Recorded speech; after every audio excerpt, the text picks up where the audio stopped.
Right, that should be us live. I really wish there was a way of like fading out the music, but instead of just a sharp cut. There probably is. I just need to find it. Hello, everyone. How are we all doing this fine and, if you're in Britain, extremely warm Tuesday? Just going to put that into performance mode. Lovely jubbly. Hello, Guillermo. And hello, everyone in chat. Yeah, Neron, yes, you are actually early. So, I'm just going to get started straight away. Don't forget to like, comment, subscribe, all the usual YouTube stuff. So, what I want to do is have a look at all the BIOSYN buildings and all the new buildings we get in game, the new decorations, and then we'll have a look at the new the BIOSYN Valley map, because I want to just have a look at it and discuss a few things about it. And then we'll look at the Dinosaur Skins. And I think I have already found my favourite Pyroraptor skin, but more on that later. So, the new BIOSYN building set as part of the DFW facility buildings. I honestly could say I really like the BIOSYN building set as just a set to build with. There's something quite groovy, I think, about a lot of their structures. This is the hydro power hub, which I'm not exactly sure how it would work, but I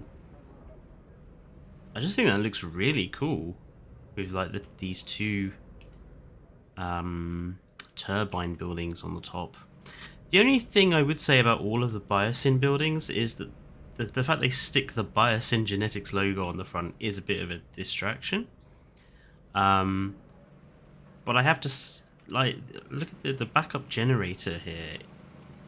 I think that looks really cool, and obviously, annoyingly, the free move mod is currently broken by this this update. But obviously, once we get the ability to start sort of combining buildings into one another, it's going to lead to some interesting possibilities with building here.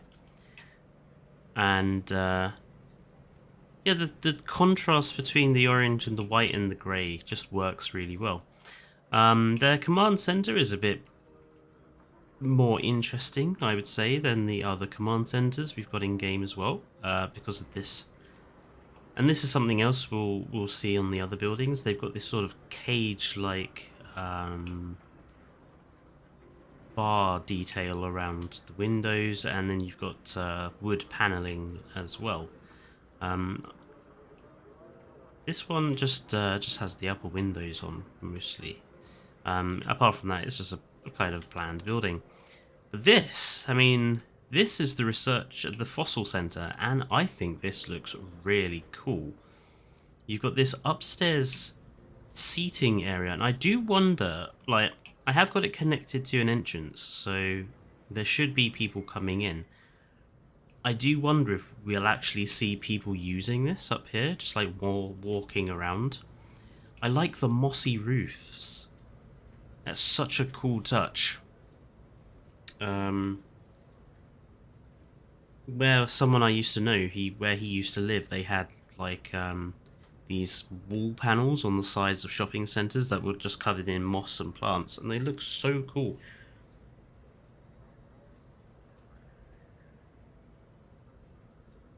Few seconds, and just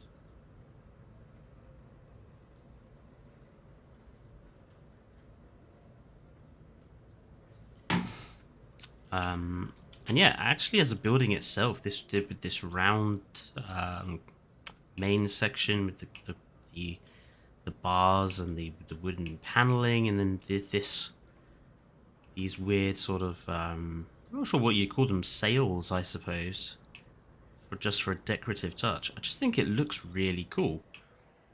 The Expedition Center. Oh, hello, Kirsty Rose. Welcome to the stream. And I'm doing okay, a bit overly warm.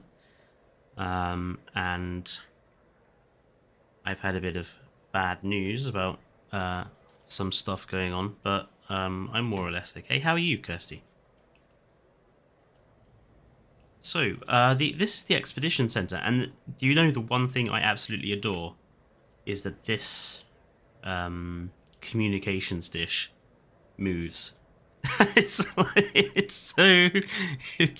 such a nerdy thing to enjoy, but the fact that there's actually some animation to this building, you know, none of the other radar dishes move, or at least if they do, I've never noticed it. But this one moves. It's such a nice touch. This building looks a bit more functional than the others. The BIOSYN chopper, I kind of wish that they had used the chopper design from the Dominion movie, because that's a bit more interesting in look. But I understand why they didn't, because obviously here we can just swap this skin out for the other skins that we have in game anyway. We can just... oh no, not this one. This one we can't do it to, but the others we can. We can switch it out to like the DPG one or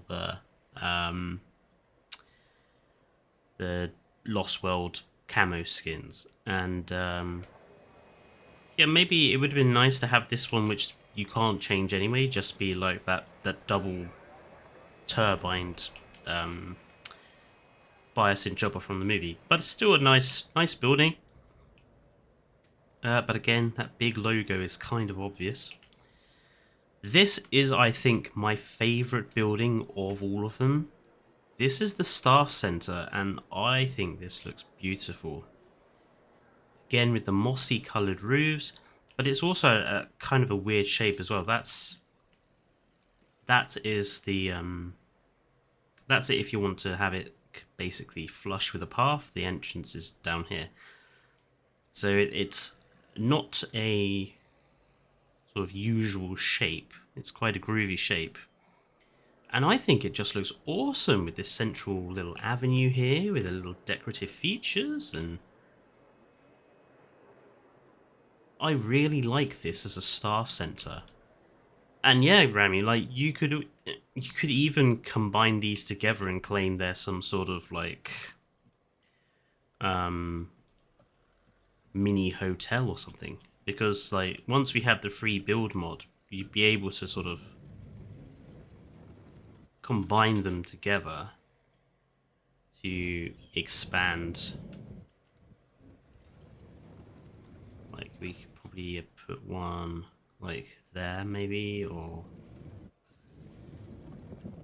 connect it like there maybe. So there's going to be I just love how this building looks for a staff center compared to all the other ones. This is probably one of my favorite staff centers. This is the new Ranger Response Facility. So we've got the BIOSYN chopper here, which is what you can change for the different skins. So you can put the other skins on. It's again, I think it's a lot better looking than the other ones that we've got. I think it's just because it's curved more than sort of flat angular. The curvaceousness of all of the BIOSYN buildings, like they've all got curves to them, just works really well. And I have to admit, I do love the BIOSYN vehicles. Let's just get this one. This being the BIOSYN Jeep. I just think this looks so much more substantial than the Jeeps we have in the rest of the game, with the roll cage around the outside, the winch on the front, and that heavy-duty bull bar, the massive the light bars on the bonnet and on the roof. I think it just looks so much more substantial. It looks angry. It reminds me of the Bentley that Jeremy Clarkson had for his Madagascar special. It was basically a Bentley, so it was kind of posh, but he made it look really mean with big treads and a massive roll bar cage and stuff. So yeah, I really like the new Jeep. And again, this little bunker, the emergency shelter bunker. This looks so much better than the other emergency bunkers we've got, it's going to be so much easier to sort of fade into the park because of that green roof. And once we have the free build mod as well, that's going to be a perfect building to use to hide other buildings like tunnel entrances and such. And it's got it's actually got texture to it, the roof.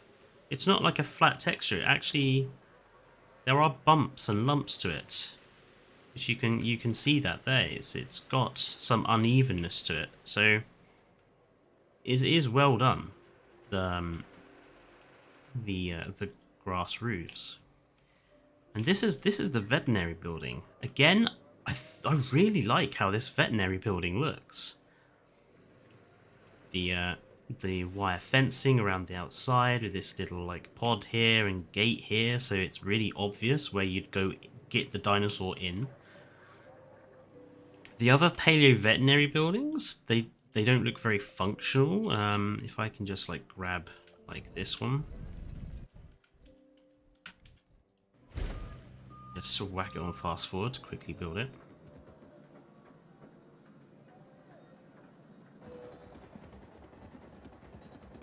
There we go. Like, although this one has like this sort of side gate and this little door and this, like they've got similar bits to them. I just think the BIOSYN one looks so much more functional, and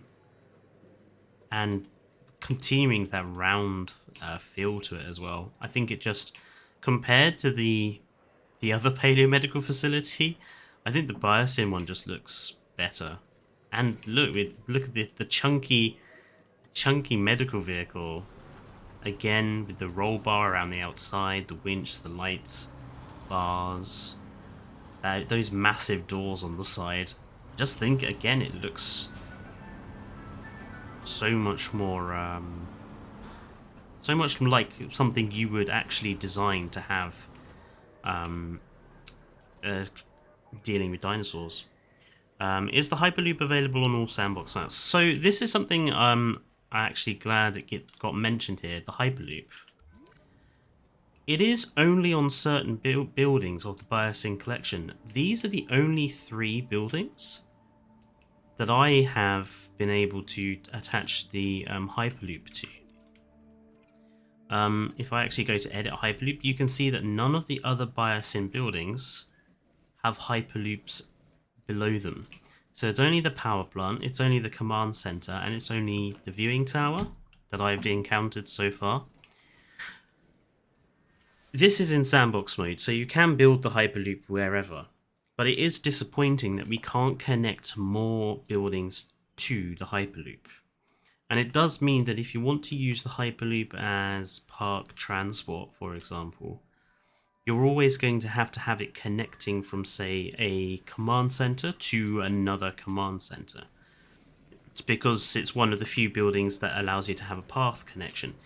There's no Hyperloop station, so there's no, like, what they needed was a building like this, like the entrance, which you could connect to the Hyperloop, so you could have, like, Hyperloop underground stations around the map to serve as transport, but it doesn't. These are the only 3 buildings which have it, which is kind of a disappointment. I hope in the future they maybe expand this, or we rely on modders to expand the Hyperloop to other buildings.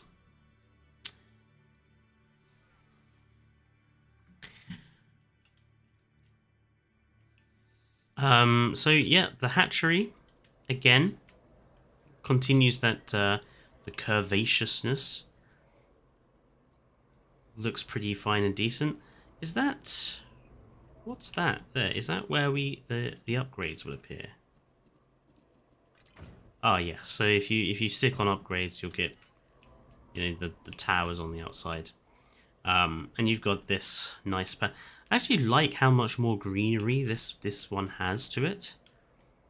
And how much, look how substantial these doors look with the massive metal bars over the front. The invisible fences. So, oh, they actually have a, hang on. They actually kind of pulse. That's a nice touch. I... Okay, so I know that in theory these are invisible fences. However, these are not invisible fences. These are visible fences that are just less visible than the old fences. I think they could have come up with something more invisible than this. I mean, Kyodenic came up with something invisible with markers if they wanted to make it look like this. I like it from the sort of perspective of how they've dealt with the problem. Still no idea how this would even work. But it's good that finally people on console do have a method of doing invisible fencing. And it's interesting that we can cross them perfectly fine, which obviously Kyodenic's invisible fences you can't actually cross, so... What is this?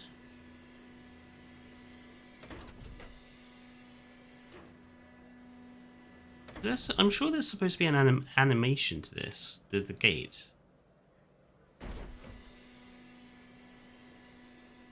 Don't know. And while we're on ground level, let's go and have a look at the massive viewing tower. Now this is oh, we can actually lower it from down here. This actually, there's a building like this near where I used to live in Brighton, which is this massive. It's called the I360. It's basically this massive glass gondola on one of these towers, and it goes up about, I think it's 300 foot or something like that. So this is obviously where they're kind of what they're basing it on. And can we access? Yes. Oh, look at that. Let's just send it up. So I like this as an idea for a attraction. Toggle highlight. What does that mean? I'm guessing that's going to be a way of viewing the dinosaurs more. Also, that is so stupidly unsafe. I know it's so that you can see the dinosaurs better, but you can actually get out here. I mean, there are doors on the outside, so that's so stupidly unsafe. Why not just have a lower barrier?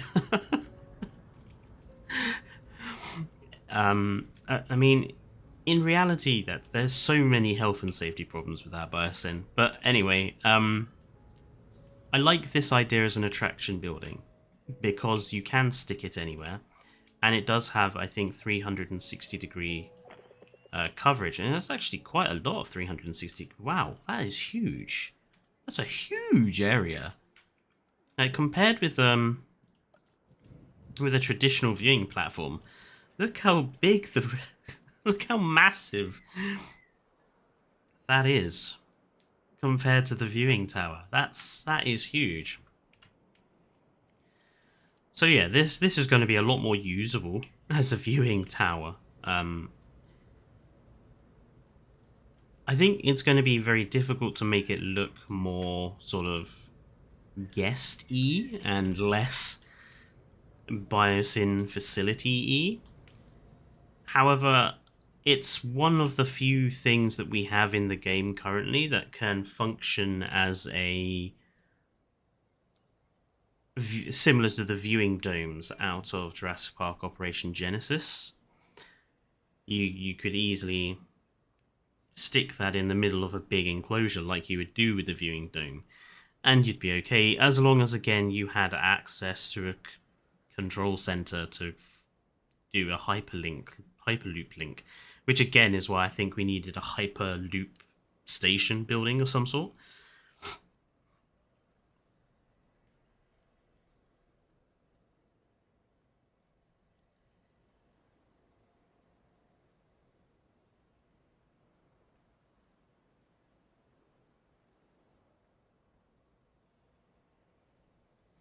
2 seconds, I'm just helping a buddy.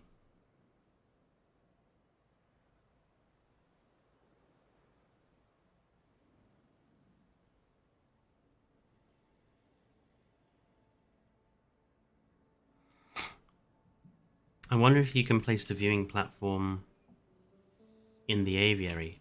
No.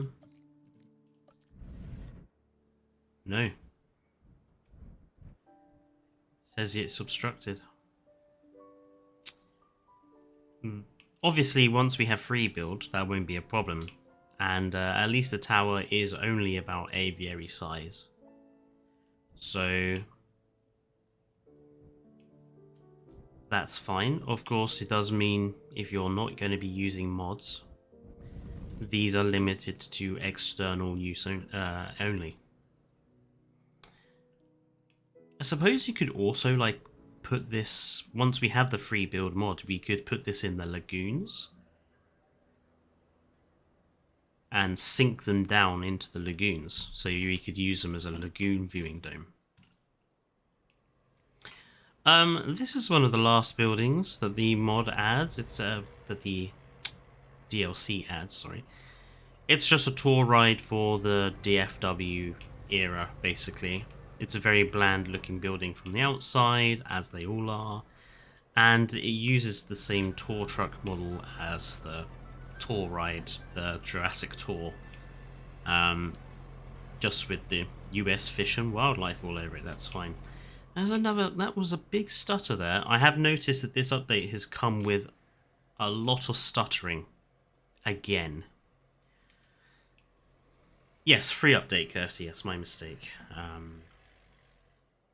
Yeah, it's nice that the DFW have a tour ride. It is what it is. So onto the decorations then that we get added. And now I am a little disappointed that we didn't get more BIOSYN themed decorations than what we've got here. We actually don't have anything in the sort of facilities decoration tab whatsoever. The only bits we have are these decorations here. So we have the Jurassic Park logo-esque fountain, which is I think a nice touch. I like how they've done the water for the two fountains of this one and this smaller like half circle design. I mean this is basically this fountain just without the ring on the top. But you've got like the sheet effect of water rather than the singular sprays of water, which is a nice, just looks nice. And this one is a bit of a smaller fountain compared to the others. Let's stick in one of the other ones just so we can get a reference. So obviously that's the really big one, and it's actually slightly smaller than the ones we have, the ones that we have in at the moment. So did you know the tour now access? I did know that the tour access transport, Kirsty, but I'll talk about that in a second. Because I want to discuss that feature and actually talk about the invisible fences as well. But yeah, we got a lower fountain. These are actually lower to the ground, which I think is nice, nicer for guests. We have the light poles, and the rest are just basic decoration scrap structures. The tree is probably one of the better ones. These modern art pillars and such, they're okay. They're not very imaginative, but they're okay. I believe these all have lighting, so let's just switch the sandbox to dark. There we go, so that's what the fountains have, lights in the middle. You have the lighting poles there. And yeah, pretty standard on the lighting front. And how do the BIOSYN buildings look in the dark? Yeah, nothing overly spectacular. Maybe the staff center looks quite nice, but apart from that, nothing over the top. The tours functioning as transport. So firstly, I think it's a good addition. I still feel that that should have been possible from the start. And I also feel that it's only really been added in order to make the chaos theory... the challenge mode on the chaos theory map on the JP3 one. I feel like it's only been added in order to ensure that works. I kind of feel like it's been added as an afterthought. I think the tour rides functioning as transport should have been there from the beginning. It just offers so much more versatility with how you build the park, and it always seemed really bizarre that you could have more than one station on the tour route, but they wouldn't function as transport. I mean, I don't get the point of that. But I also think, I'm pretty sure that mods had already introduced that feature. I might be wrong, but I thought that Expanded Sandbox had already added the feature of this functioning as transport. I don't know though. I'm probably wrong in that regards. The invisible fencing, again, Kaya Denick did it first, and I'm not going to say that Frontier copied him, because they haven't. They've come up with their own system of invisible fencing. However, if we start getting more and more stuff that mods have already done being introduced to the game, will kind of change my opinion of whether I think they're copying or not. But that's beyond the point. My opinion on the BIOSYN building's really nice.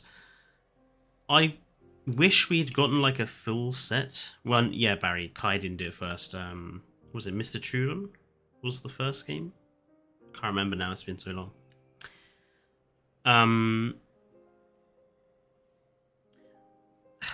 They were only ever mentioned, Barry.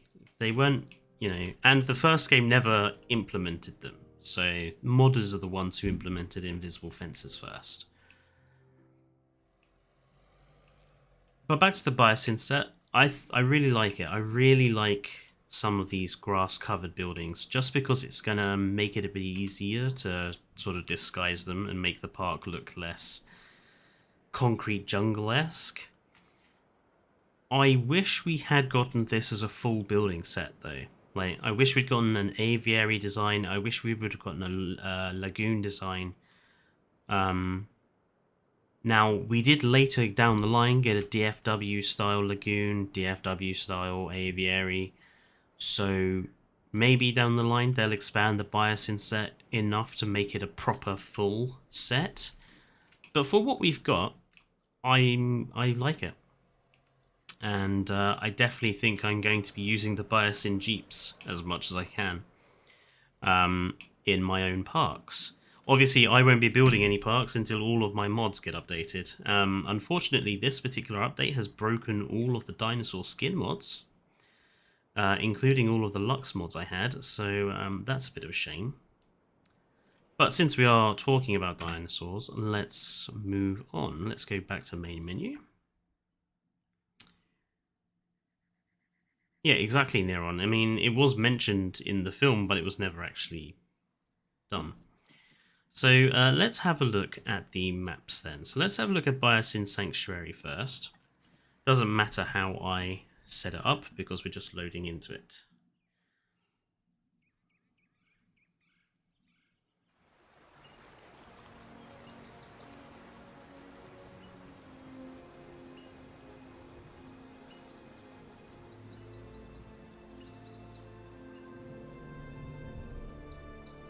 This is a really nice looking location. Just from this sort of... it has a really long flyover as well. But yeah, it's a really nice looking location. There's that frame stutter again. So it's one of the things that it is clear that they haven't done with this patch, with this update, is patch any of the graphic optimization problems that the game still has. So even on a fairly decent rig, I'm still getting a lot of frame stutter, which isn't good, but we'll make do. I like the water variety we have here. This it reminds me of the water that we used to have on the Isla Tacaño map on the first game. And yeah, this is the map with it's very heavily forested. There'll be a lot of clearing required. The BIOSYN building actually feels a little small.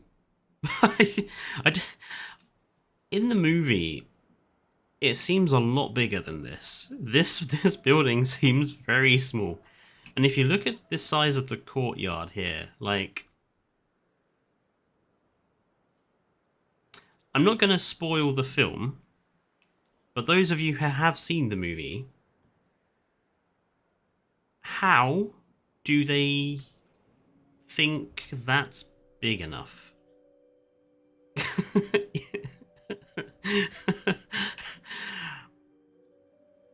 So obviously it's a bit iffy, but it's only backdrop, because if I press M, you can see that this is actually outside of the confines of the map. So the map itself is this sort of plateau between these rivers, the one river down here, the river along here, going down to the BIOSYN compound. You can click on the BIOSYN compound to do all the editing and stuff, and that's where you have a Hyperloop entrance. But again, obviously, that will have to connect to another main building and everything else. You can't open these doors, which is a disappointment, but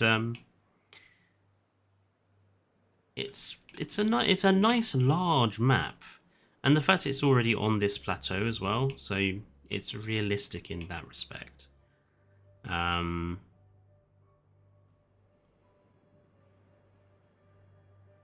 I can't see any of the fog that's apparently forms.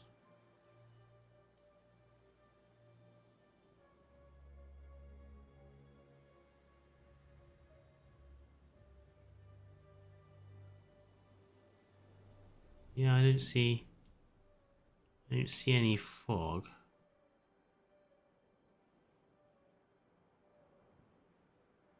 I know fog does apparently form, but regardless.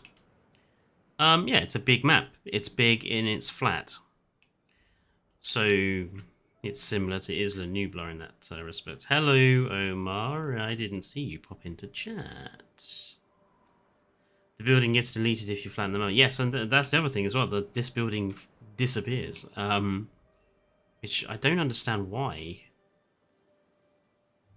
Frankly, but whatever. Is fog caused by trees or storm? Well, on Evo's stream, it just sort of showed up. I don't know whether it's specific to weather or whether it's like you have to have a particular graphics feature turned on. I don't know. I certainly don't see any patches of fog here. And the game still has this really annoying shadow rendering problem. Like, I wish they would just increase the shadow length. It's so obvious when everything fades into view. That's really annoying.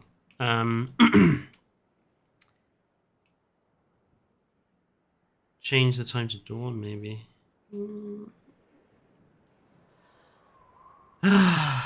Omar, come on. Don't annoy. The other, let's go and have a look at the other map, because I haven't actually had a look at the fully snow map yet. This Sierra Nevada map. Let's have a look at this. Head back up to the high Sierras to build a new sandbox park. Oh. So this is the permanent snow map.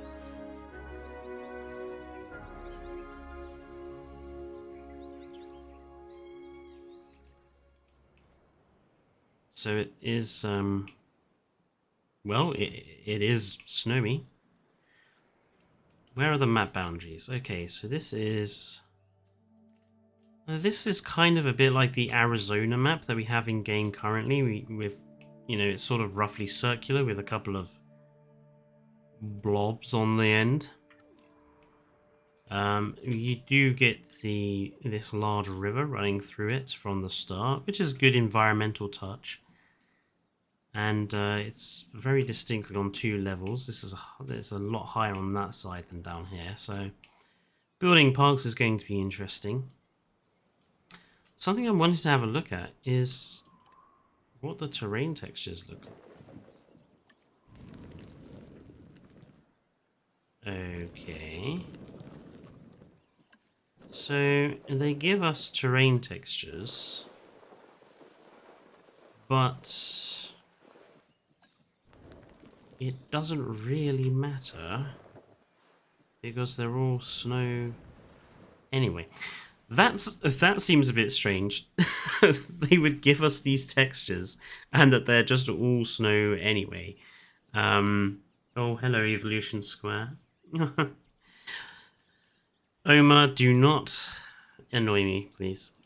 Yeah, it seems weird that they would give us the terrain textures and then basically just make them white, completely white anyway. So I don't get the point of that. Like, even the rock one, we can't use the rock brush to now highlight ridges or cliff lines, really, because it's just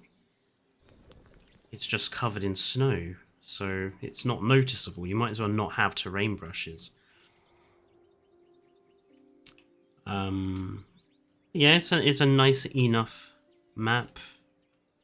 I just think it's gonna, once you get over the sort of initial, oh look, it's a completely snow map, I think it might get a bit dull to build on. But, at least it's a big map. Both of the maps are large, which I think is a good thing. Omar, why are you teaching chat how to cook pasta? And okay,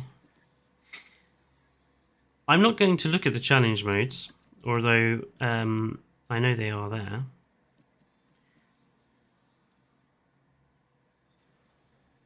Oh, actually, it does explain what the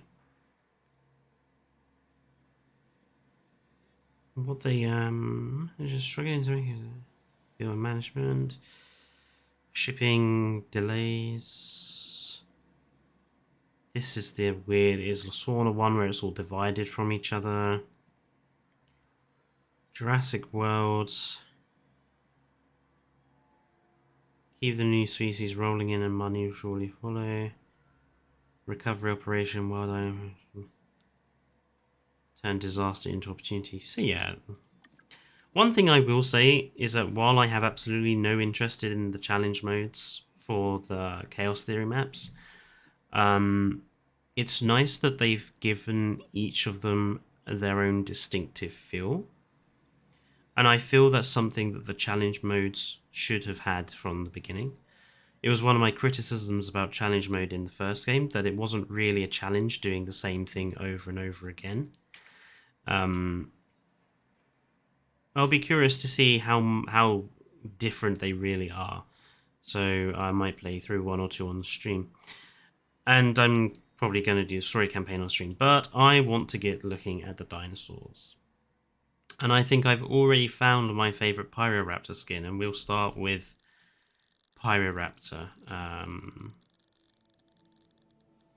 Something that, like,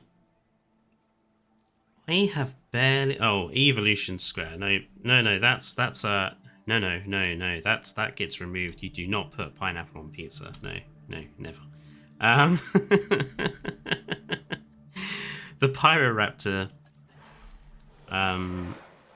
I honestly think that my favorite is this. This is one of my favorites with the blue striping and the white. I think looks really awesome.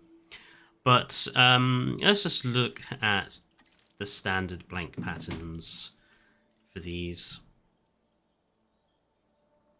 Thank you, Omar. So, Sonoran Desert is the standard orange, and we have this bright yellow and black. It really reminds me of the Utahraptor from Walking with Dinosaurs. I love that preening animation. That's kind of cute. It does one as well when it's laying on the ground and it brings its tail around to kind of peck at it as well, which is it's cute. Yeah, I love this yellow and black. Grey Sandy Desert, just a bit grey. Chaplin Valley, just a bit brown. Love this green, British racing green. Really nice. Limpopo is just brown. Killian Mountains, which is always usually white, pretty much on every dinosaur. Just makes me think of like a is it a secretary bird? I'm pretty sure that's what they're called. The ones in Africa that, you know, peck the heck out of snakes. They have absolutely no fear whatsoever.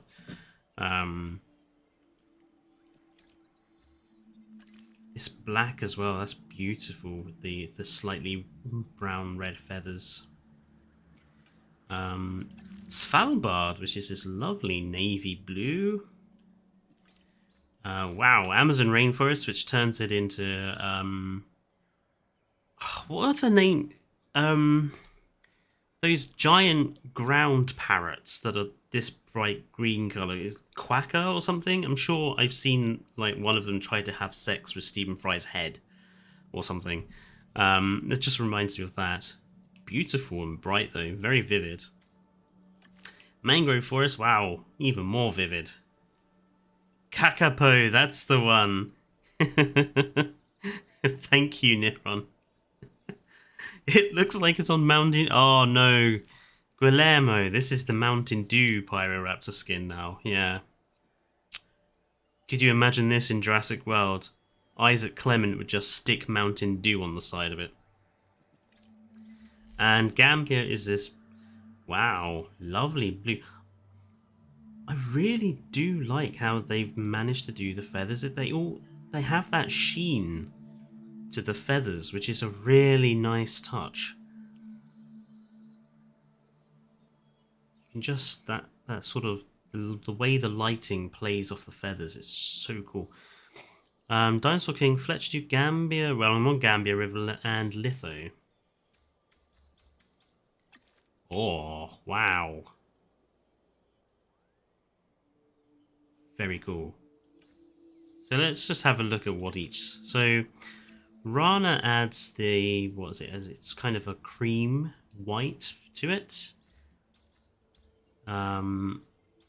Looks good on the secretary bird. Looks really good on the black.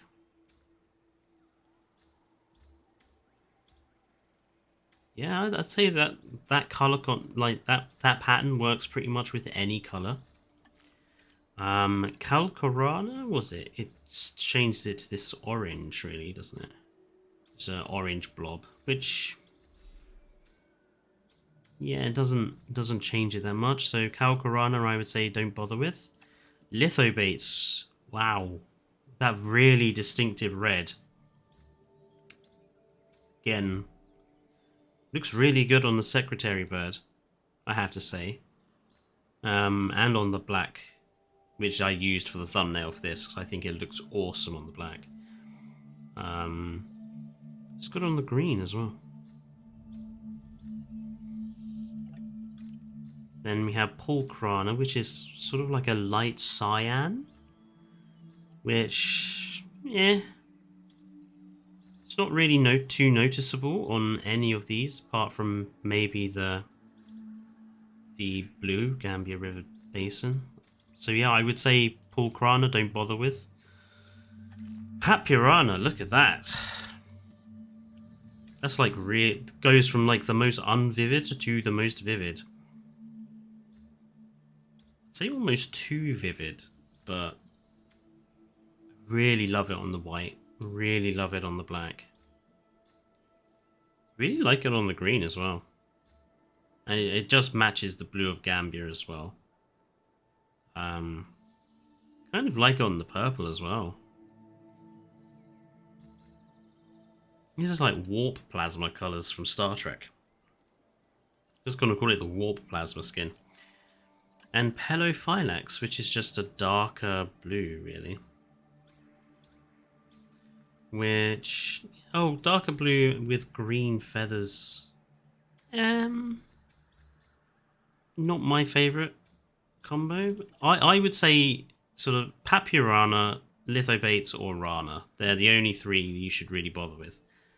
And then obviously you have the 2022 skin, which is just red with grey white feathers, which again looks really nice as well. I think you could definitely get some female-male combinations going with this really quite easily. Well, we have a few other dinosaurs to look at, don't we? Now, I'm trying to remember which ones actually had stuff happen to them.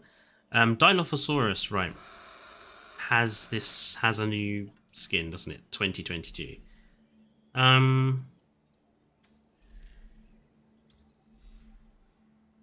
I mean,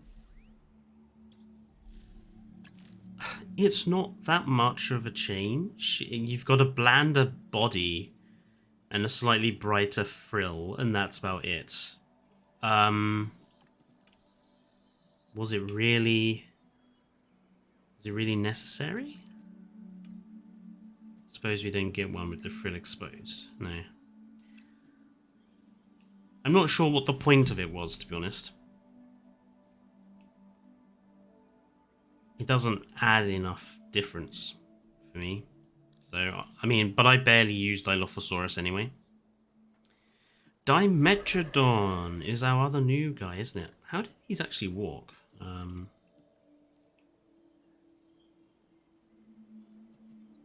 Okay. That's a very bizarre.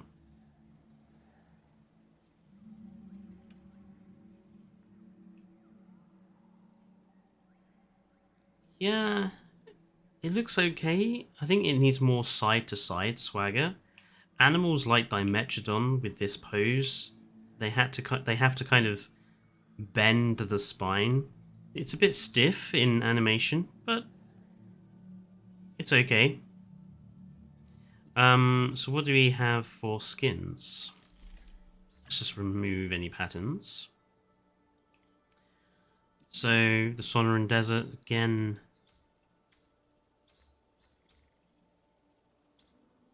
Okay, so it seems like pretty much all of the skins, you get colour on the sail and the body, and then you'll have like a dark patch on the spine.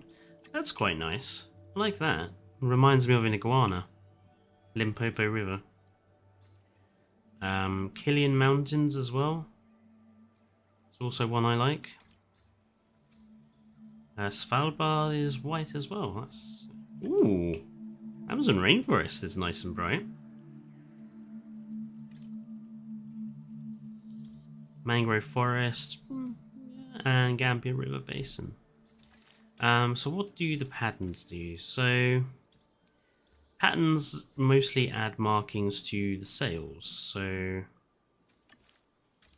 Rana adds, oh, and some highlights to the body. So Rana, it's black highlights and orange patterning to the sail.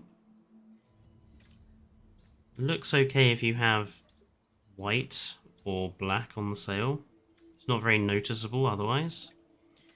Calcarana, spots are a lot more noticeable because they're lighter. Kind of works. Lithobates adds white, so white is really noticeable on all of them, apart from the white ones, obviously. Pulcrana, wow. That's ghastly. Fluorescent pink.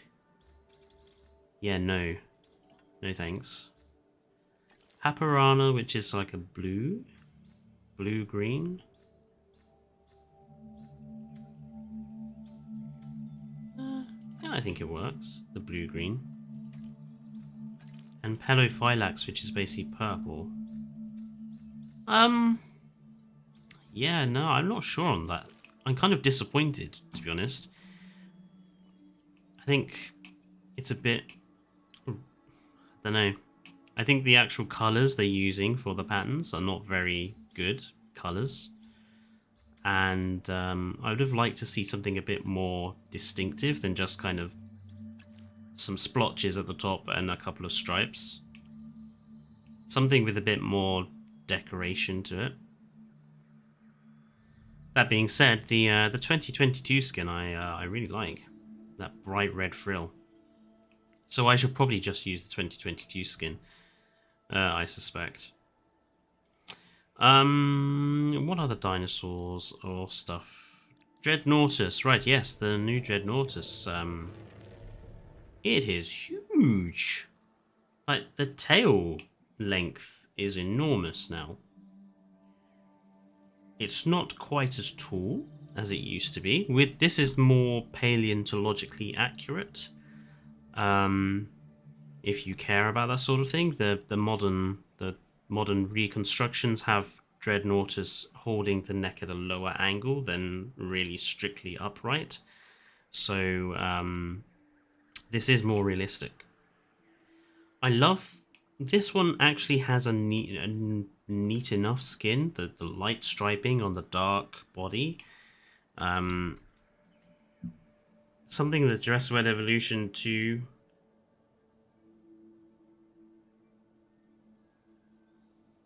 really failed at was the sauropod skins. I think all of them are pretty poor.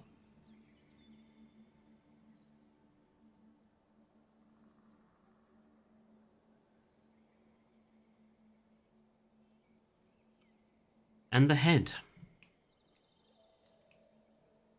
It's actually got not an ugly head. I'm sorry, but the old Dreadnoughtus, the head is just really weird. It's such an unshapen mass. It's just like you've got a potato for a head. Or the Mutabarosaurus as a head. I don't think I'll be using anything other than the 2022 design for the Dreadnoughtus from now on.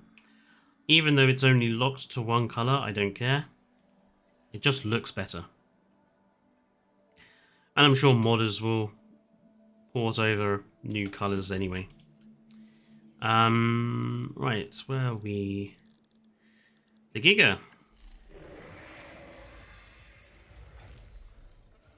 So obviously such a superior design to the one we have in game. With the spines going, the scoots going down the back.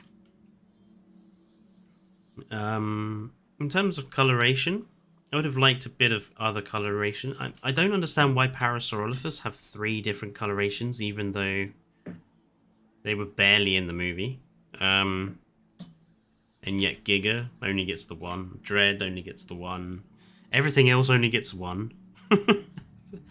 Parasaurolophus now, I think, has the most skin variations out of all of the other creatures in the game. But yeah, I don't think I'll be using the Giganotosaurus in any other form other than this. And I'm hoping when all the skin mods get updated, that I'll have they'll be able to just port this over to the color one, so we can get some different colors. But yeah, for the time being, this is my chosen Giga. It is beautiful. I like it. Where are we? So Indo, Liplorodon, Metri, Mono. There we go. Parasaurolophus. So that's the first variety. So this is what we see at the beginning of Dominion when Owen Grady is doing his I'm a hyper masculine man riding horses, wrangling Parasaurolophus. I actually really like the blue. There used to be a skin in the first game that was kind of grey and blue as well. Reminds me of that. So I really like this skin.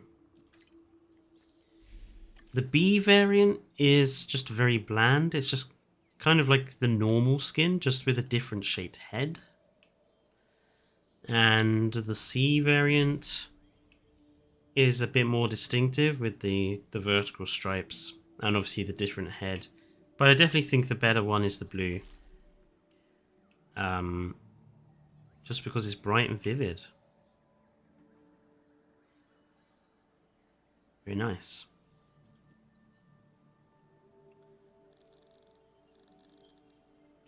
Pyroraptor we've obviously already had a look at. The Quets, I suppose, is the next thing that we should be looking at. God, it's huge. And looks really creepy as well. Just look at that cold, dead eyes. Just really creepy. So this is the 2022 skin. I think this looks really good. I think that the Quet skin was really good for the film. But let's have a look at the standard. So Sonoran Desert, it's just a nice brown. And we can have the white and black. Wow, isn't that nice and warm? It's beautiful warm orange and white. That's really nice, I like that. Chaplin Valley, which is kind of a mossy colour. Salar del Huasco, which is kind of another mossy colour. Limpopo River, which is just kind of a brown. Killian Mountains, which is like a grey.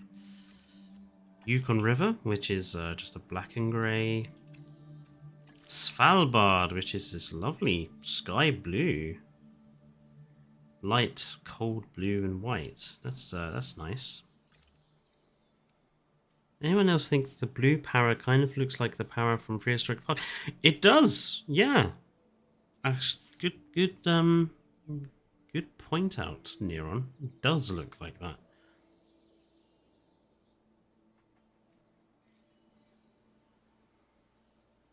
I know Omar's still there. I'm keeping an eye on chat, don't worry.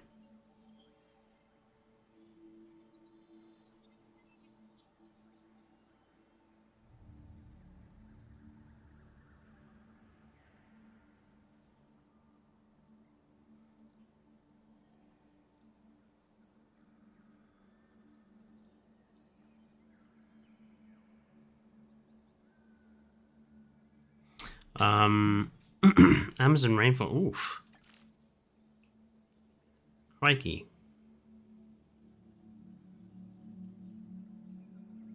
That's bit of a difference, isn't it? Fluorescent pink. Mangrove forest for the green, and Gambia River Basin for the blue. So patterns add primarily colour to the crest, the beak, and splotches to the wings. So Rana is this lovely red crest with the blue. Looks really good on that one.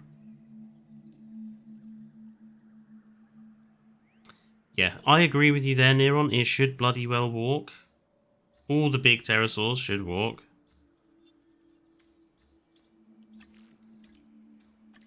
Calcarana then. Ooh.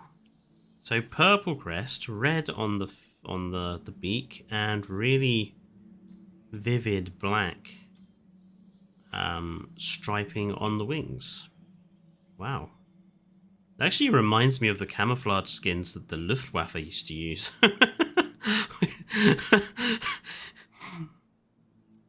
Like, not inferring that the Quetz is a member of the Luftwaffe, but I mean, it did take out that aircraft pretty well. Moving swiftly on. Lithobates. So Lithobates, it's an acid green crest with a cyan beak. Yeah, it's decent enough. It's my colours, tricore colours.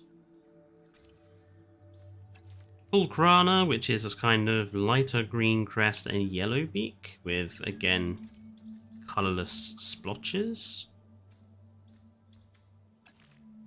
Looks quite good on that.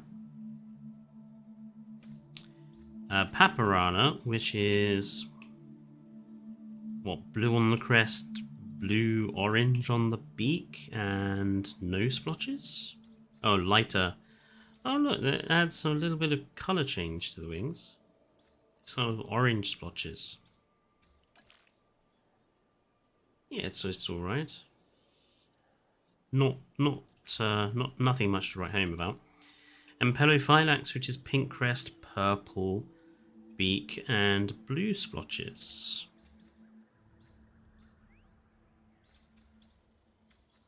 Yeah. It's nice to see some vivid colours on dinosaurs and pterosaurs. I definitely think my favourite is probably the Rana or the Calcarana.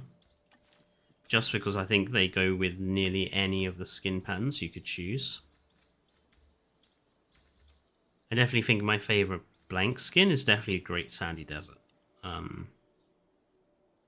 Beautiful. And I think is that all of them? Oh no, Therizina. How could I forget about the Therizino? The weird murder turkey. So the 2022 skin has this red down the back, which wasn't very noticeable in the movie.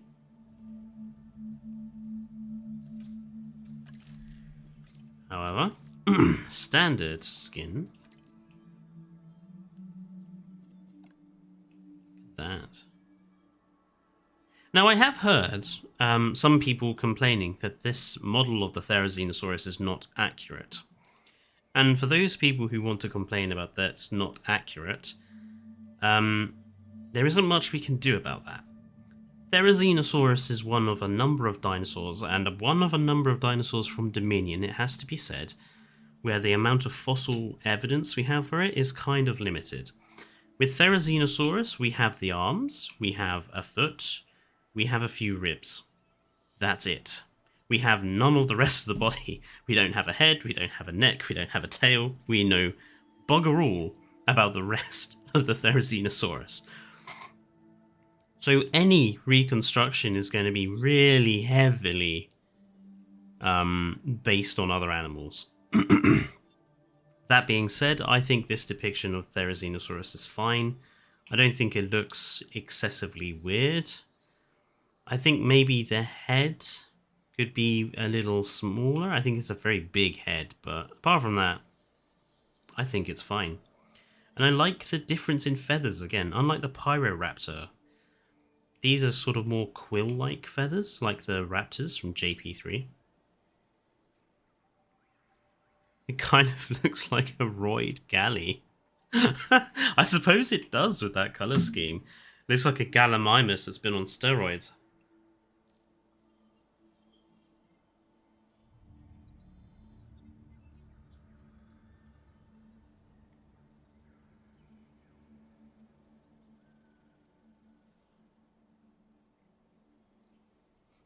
So Sonoran Desert, Galley colour. Death Valley, wow. Death Valley turns a Therizinosaurus into a rhubarb and custard boiled sweet. And if you don't know what a rhubarb and custard boiled sweet looks like, it's basically blood red on one half and bright yellow on the other half.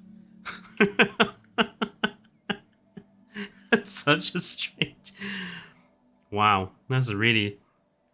That also reminds me of like the really old plastic dinosaur toys you used to get, where the underside was just one blank light colour and the top side was one really dark contrasting colour. Great Sandy Desert is just grey. Chaplin Valley is British Racing Green. Salar del Halhuasco, look at that? That's also such a really typical dinosaur toy color combination. Grey and a light grassy green. I actually kind of like that though. Limpopo River is kind of mossy, swampy sort of effect. Killian Mountains is black. Yukon River is pink. That's a weird combo. Kind of like a flamingo. Svalbard is white and light pink. Amazon rainforest is just a nice green. Mangrove, ew. Okay, this doesn't work. The blue is fine, but that underside color, that sort of muddy off yellow, just doesn't work with that color. It would have been better if it was white. So that's kind of ruined. And Gambia River Basin, fluorescent pink and orange. So what do the patterns add then? So wow.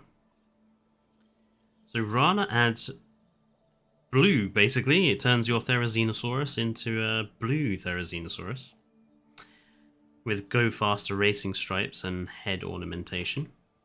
Doesn't do anything to the arm feathers, which is a bit of a disappointment. But adds them to the body.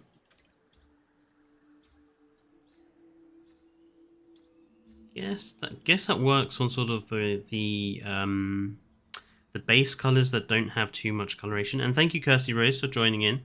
It is much appreciated. Yeah, the blue works better on skins that are basically grey, white, or black. Doesn't really work on any that have distinctive color, I don't think.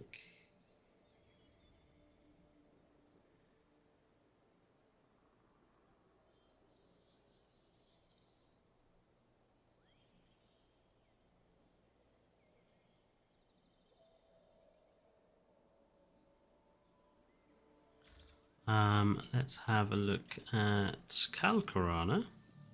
So Calcarana, black stripe, really like that, and sort of blood red on the head. That's kind of evil looking. Works a bit better with the other colours. Still don't like these two though. Yeah. Lithobates goes with a yellow. Yellow and green on the nose. Ooh, that's an interesting combo. Although it does make me think of like an inverse Pikachu for some reason. Pulcrana is just dark blue, so again, doesn't really work on anything. Paparana goes for a yellow, golden, orange. Works on that colour combination really well. Oh, you could make a sloth, yeah, just make it grey. Or like that kind of swampy green. And Pelophylax adding this cyano green to the stripes. And to the head. Yeah. There's some interesting colour choices in this DLC. I will say that. Like,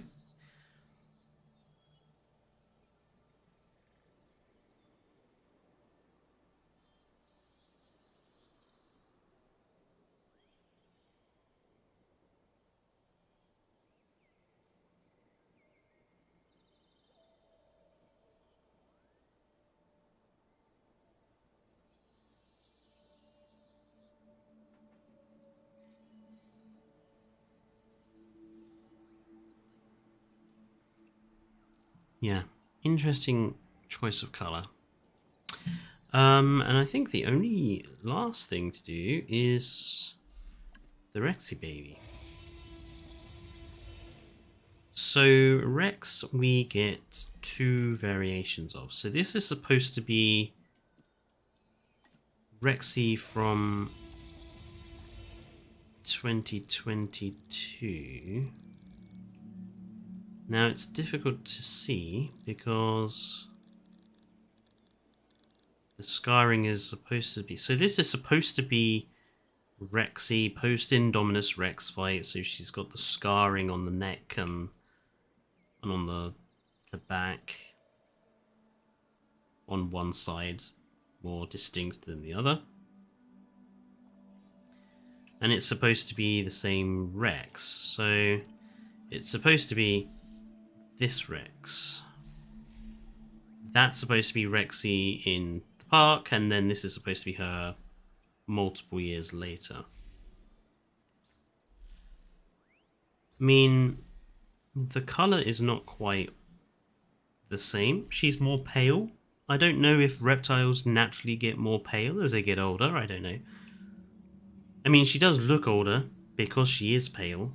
The scarring is a nice touch. I wish there was a feature to allow us to put the scarring onto dinosaurs so that we wouldn't have to, like, make the dinosaur injured to have scarring on them. I wish there was just an option to turn scars on or off for dinosaurs when we create them. I'm personally not really bothered about having T-Rex 2022 in the park. I don't really see much need for it when we've got 93 and 97s. But this is the big one. The fuzzy 65.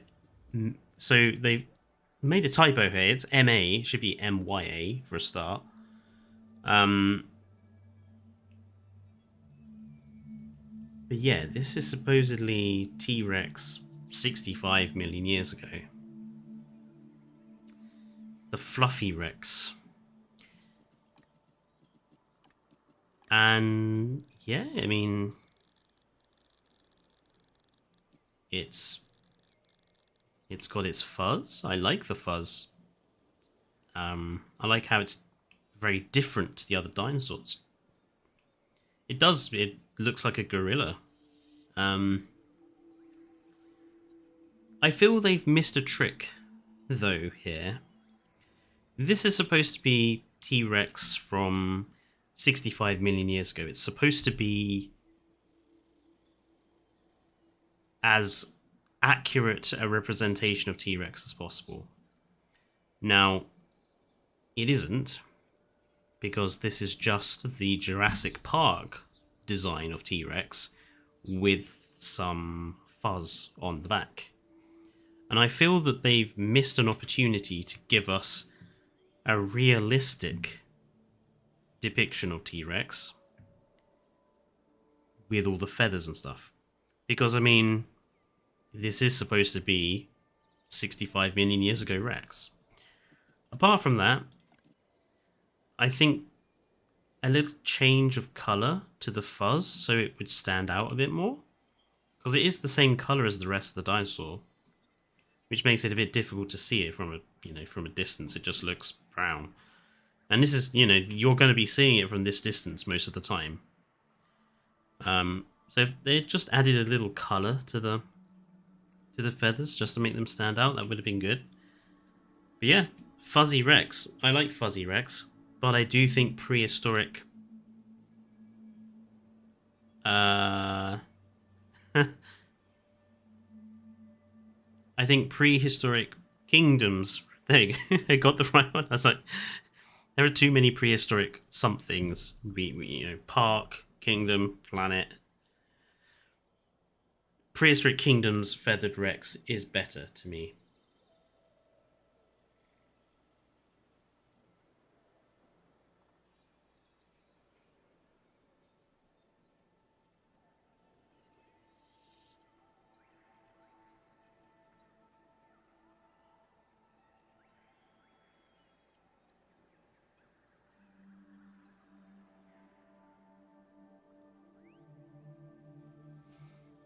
But it's a good addition. And yeah, that's basically all the new dinosaur stuff. We don't have anything new anywhere else, I don't think. Unless there's... No, it's 93. Unless I'm missing something. I don't think I am, though. I'm pretty sure there are no other dinosaur skins we got in this. Just having a look back. I think that's all of them. My favorite, I think, still has to be the Pyroraptor. Like, this guy is going to become my new favorite dinosaur, I think. Just think it looks glorious. With the feathers on the head, on the arms, the way they've done the coloration, the flare at the end of the tail, and in fact we've got really nice colours to them. Especially this blue. I mean, you could certainly put this alongside the actual blue and have them as one and the same. Just wait for prehistoric zoo to be a thing. Don't give them ideas, Dino Army. I get confused enough as it is. By the way, you can use MA as a thing for millions of years ago, like MYA or MYR. Oh, okay, I've just never seen it used. I've always seen it as MYA.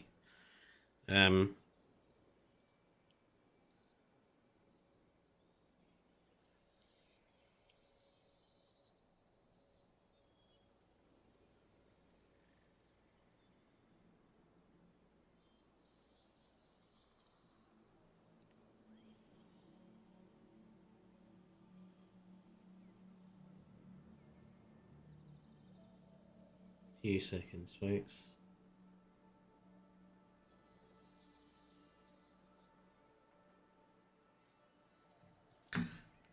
To me, it's the Quetz because I'm very biased towards it. The Quetz is nice, I will grant it. It's beautiful. My only thing with the Quetz is, like you say, it doesn't walk, which is a disappointment. And I think it's too big for the game. Having seen it in Evo stream, the way it flies around is very janky, and it's made worse because of its size. It's really obvious when it shifts from one sort of animation bit to another. And I also think it's just too big for the aviary buildings that we have. The thing never gets at any height. It's always like 100 foot off the ground. It's never like properly up there. Because it can't, because otherwise it will just be outside of the aviary all of the time. And I have a really sneaking suspicion, considering we have so much problems with pterosaurs phasing through the aviaries. I have a feeling these guys are going to be a definite phase through aviary problem. I'll find out when I play through the campaign. He's very regal though, isn't it? Just sitting there. Yeah, just sitting. Be very regal about it.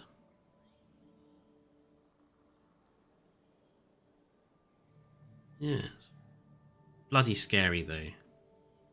And seeing it pick up the Gallimimus by its head and just basically hang it was brutal. I mean, I don't really care for dinosaur combat animations and everything. Can't you just set them free and let them fly around? Well, I suppose you could, Dino Army, but then they go around eating everyone. They just devour human beings. En masse, like it's candy.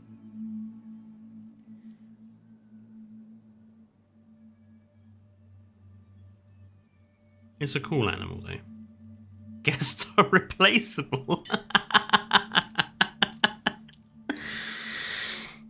Dino Army. That's not quite the correct perspective to have about your guests.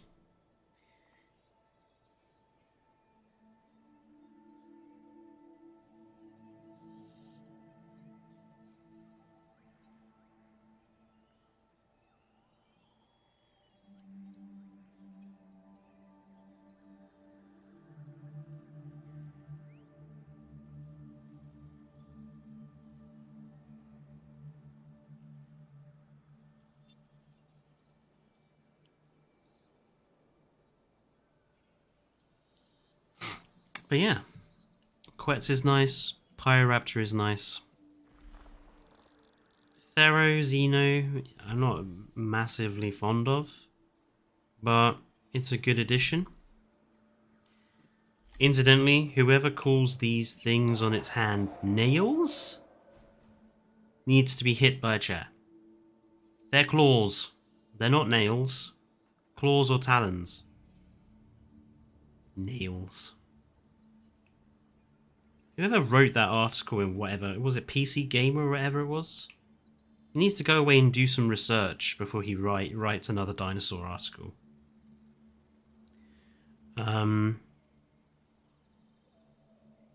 Jurassic World Evolution 2 is going to create psychopaths. Neron, have you not seen Dinosaur King just setting all his dinosaurs up to fight one another all of the time? He's already a psychopath.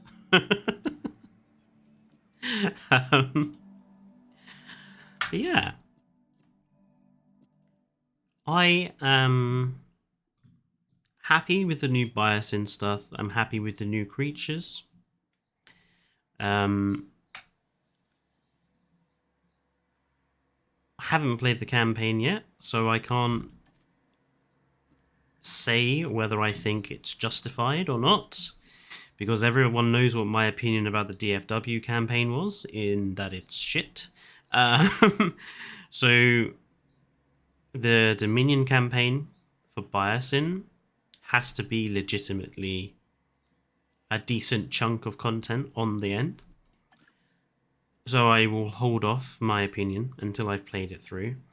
The challenge modes, like I said, I have no interest. I might do one or two of the more interesting looking ones on stream, just to see how it is. And obviously we have the Dominion Chaos Theory mode, which again I shall try out. As far as whether I think this DLC is worth it, not for 16 quid. It's very expensive. And I still stand by the fact that everything being locked behind a paywall is a bit of a sucky decision.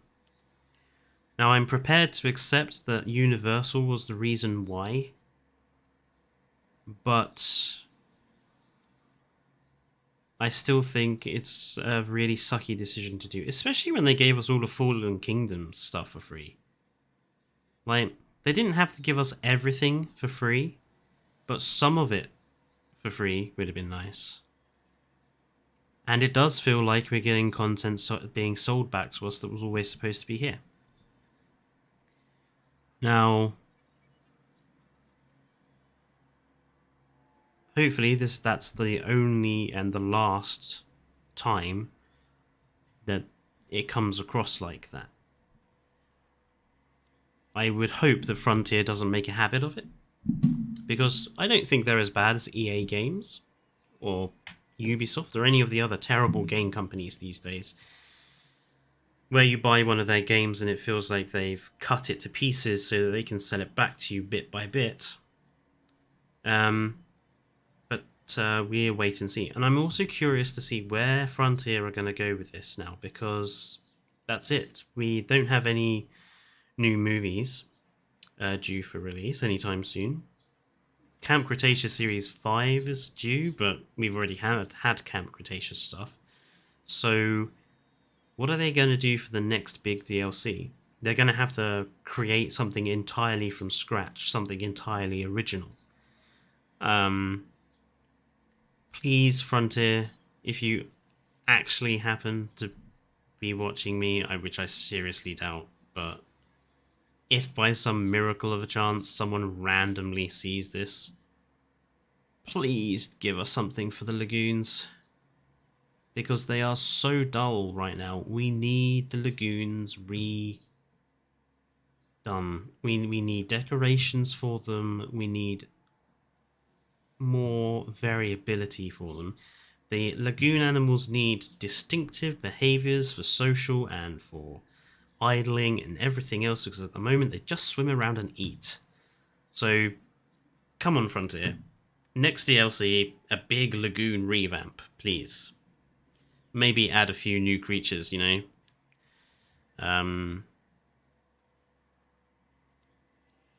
Symbospondylus, you know, a supersized ichthyosaur. Other than that, I'm not sure what else they could do. Maybe some sort of Doctor Who-esque genetic hybrid DLC again, but I would be very disappointed at that because I think that's kind of a cop-out since they did it last time. Maybe a dinosaur pack where we just get the hybrids, and with maybe a lagoon hybrid and an aviary hybrid, as well as the Spinoraptor, Stegoceratops, and Ankylodocus. I'd rather it be a dinosaur pack than a big DLC, because the Doctor Who DLC wasn't that great. The first game.